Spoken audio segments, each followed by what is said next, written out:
trick is to come in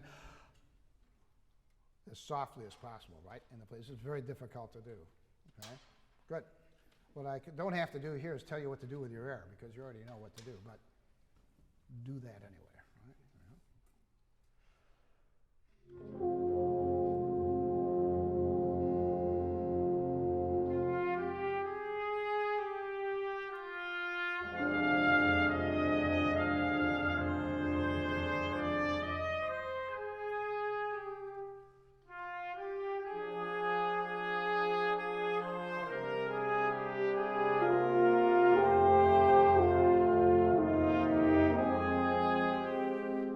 Use a vibrato here.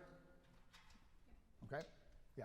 A little bit quicker as you get up around the high Fs. Okay? Now, this F minor starting point, you don't know much about the tune, you probably don't remember this. This is a reminiscence. In other words, obviously it's a person, a lady who's not 12, I wouldn't think. Okay, I once loved a boy. I once loved a boy, a bonny boy. So he was pretty good because he was bonny. Okay, yeah. So that's why we like to stretch that out a little bit. And also, I once loved a boy. So it's the opposite portamento of the F that went this way in the first month. Now the F's going to go that way. So if you can think, a boy, a bonny boy.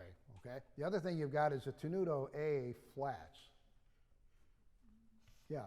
Let's give those a little more. Do, ya, da, dee, da, da. Okay, like so. Right.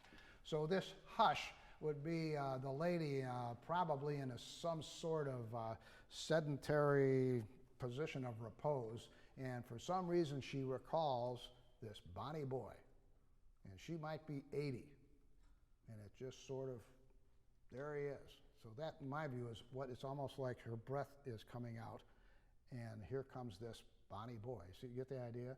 Good. Let's do it.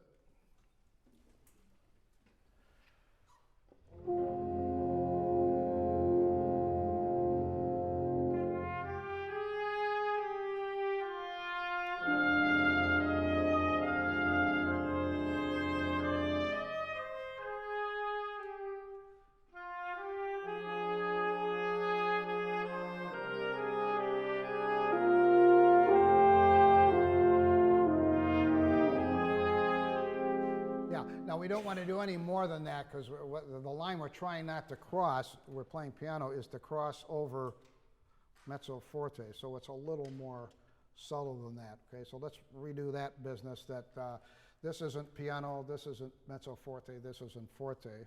We know this, but let's reiterate that. Okay. There are people out there who say, well, it's got to be soft all the way through. And anybody who has a straight line in music, that's a bit of a danger point. Okay. Yeah, and we don't want to make volumes straitjacket, you know. So again, my view is we're going to play between mezzo forte and piano here, there. So if we do any more than that, it'd be a little more than we'd like. So the word interpreting all of these phrases in this piece is subtlety, and that's the whole game here, all right? They won't know the words out there unless I put them in the programs in a separate sheet, and I've thought maybe I should do that, but then they wouldn't know which one is which, so I haven't decided what to do yet. Okay? And I don't want to sing them before you play each movement. That would be as unfortunate as the last rehearsal, but don't you think that would be probably pretty darn important so they can at least hear the words to this, okay? Or we know what they are. Yeah.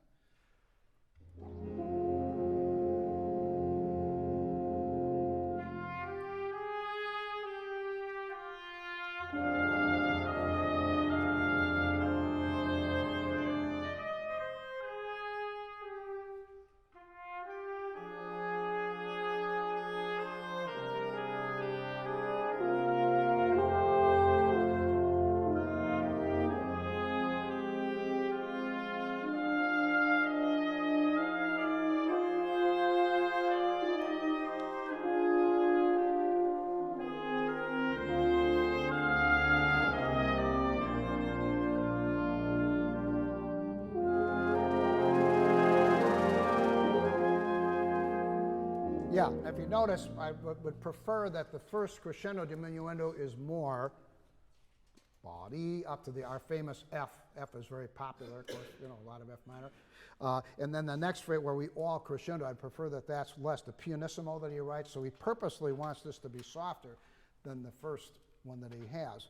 And to say there are any words here is a little, maybe not so much. And if you listen to this, it's almost like the lady's at the end of this phrase and sort of has a sigh.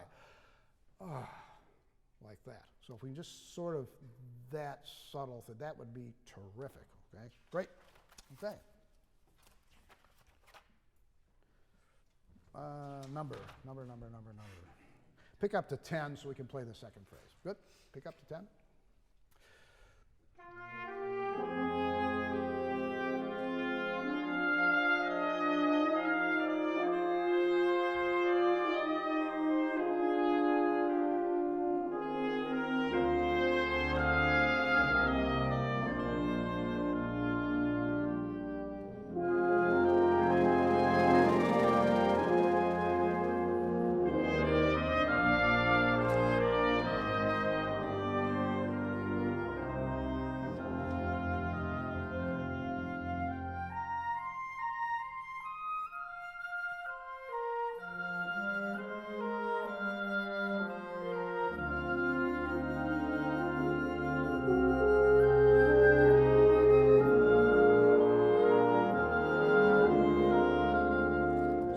Phrase this the same because it's just another color. In other words, we're changing the color of the orchestration. Now, the accompaniment theme, what I'm after, we've got lots of Fs again, so I'd like to do the opposite. The F is going to be passive, and the eighth notes are going to come out of the F. Okay, guys? And notice when you arrive on the suspension, we're going to come off the suspension. Dee-da-da-dee. Okay? Her thoughts are becoming more involved. Things are crystallizing here. This is my view of the second thing. Right, 22? No, not good. Where does that start? 20 or something? Yeah, yep.